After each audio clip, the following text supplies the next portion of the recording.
Countdown is starting. Everyone's in. Brown taking an early lead over Life. Many would probably consider him the favorite. Yeah, definitely. It was a solid performance. I thought it was over after he lost that push. Just a reminder to everyone, both of these guys are already qualified for the tournament, but they want the money. Yeah. It's all about the money. Even for a 15-year-old. Just okay. Alright, second game in the best of 7. Brown against Life at the bottom left of the map. We currently see the Protoss player for Team Slayers. It is Brown, starting in yellow. Don't be confused, guys. Top right, we have in red Life, the Zerg player for Team Startail. Already qualified for Iron Squid and also one of the participants in the Code S finals that are going to happen next week. That's going to be quite epic. Life against MVP is promising to be an interesting match. Yes. That could be one of the most epic series ever, actually. But well, right now what we have in this game is Daybreak with a Protoss versus Zerg.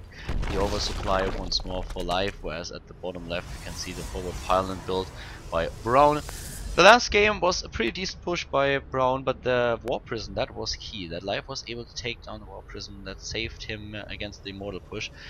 It was actually just a bit unfortunate for him that he was not able to see the second War Prism in time. He saw it with the Overlords, but he didn't have any units in position that he could use in order to take down those sentries. He even pulled drones. Yeah, I was really impressed with what Life tried to do to make that game work. He even targeted down the Warp Prism, and it looked like, okay, he's got this.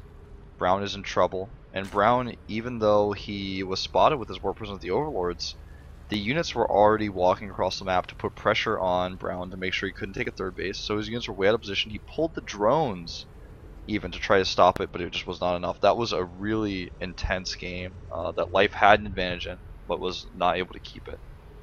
Yeah, and we have once more the Nexus first. Going for the Nexus first right away before he starts with this wall at the bottom of the ramp, and at the top right we have the Life now with his own hatch, trying to put it into the picture, but as you can see, the probe has other plans. Yeah, he wants to be really annoying here. Yeah, so at this point at least he's able to drop his drop the pylon. The Zerglings will make sure that the pylon is going to die, but this probe is just being a nuisance, even blocking with another pylon at the third base. Quite a lot of minerals invested by Brown.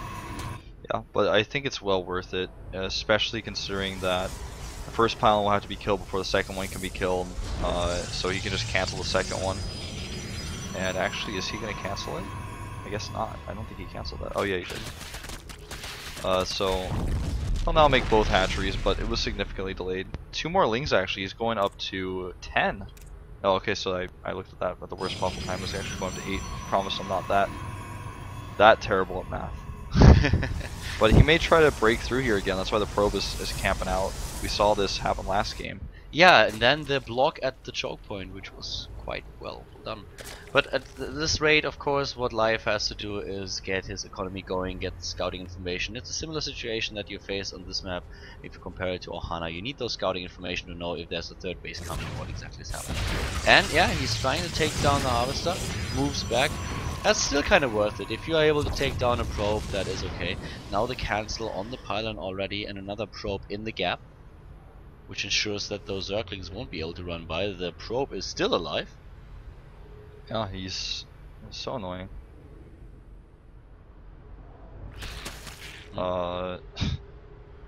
There's a typo there, but shut down. Something shut down. I don't know.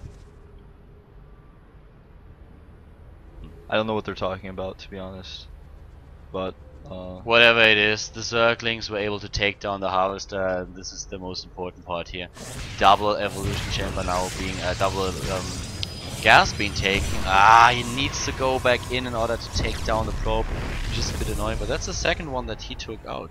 So the Harvester count is now 27 to 29.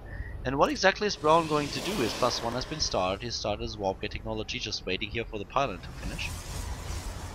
Yeah. Rocheforn comes out here much faster. He's not trying to be greedy this time, and in fact, with the timing of this and with the 10 lings that are making, I think he wants to try to pick off a forge maybe, or do even more. He's playing this really aggressive right Yeah. now, and we have once more the immediately the robotics. So we are going to see Immortals again. There are a lot of Zerglings now on the map, as Wolf already mentioned. Slowlings, not speedlings. Even though he has double gas, he did not start his speed upgrade. 5 roaches. He really wants to turn up the heat. I think he's just going to use every resource he has on roaches for the next 30 seconds until his production cycles are complete, and then actually he went for speed now. This is really tricky because if you go for this many roaches with slowlings at first, then yeah, you get your roaches across the map, but then if it gives Brown a lot more time to figure out what's going on and react.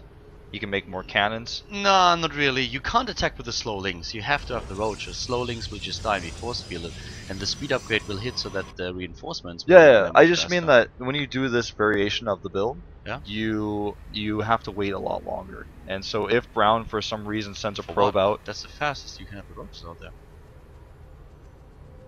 I'm not following what you mean, but doesn't matter. Whatever, we have the situation as it is. We have the roaches running in, and this is getting a little bit ugly because if he actually snipes the core, GG. Well, I understand. Over. Now I understand what you mean. By the way, I was thinking just about all the sorts of different all-ins you could do without roaches or with roaches, and now I'm okay. I don't know why I was like my mind wasn't working properly, but like yeah.